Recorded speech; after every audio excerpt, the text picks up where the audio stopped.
भाव मिळत नाही म्हणून प्रहार संघटनेने बालिश बुद्धीनं आदरणीय उपमुख्यमंत्री अजितदादांचा निषेध केला आहे. सर्वप्रथम मी प्रहार संघटनेचा निषेध व्यक्त करतो. निदर्शन करणाऱ्या बालिश बुद्धीच्या लोकांना शेतीमालाला हमीभाव सरकार देत नसतं, कृषी मूल्य आयोगामार्फत त्याची अंमलबजावणी होत असते. कुठल्याही आंदोलनाची या लोकांना अनुभव नाही किंवा बुद्धी नाही.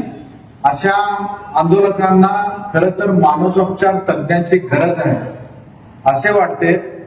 प्रहारचे नेते यापूर्वी मंत्री होते, त्यांना आता तोंड दाखवायला जागा नसल्यामुळे अशा आंदोलनामधून स्वतःची बाजू मांडत आहेत. अशा बालिश बुद्धीच्या लोकांची खरी तर कीव वाटते.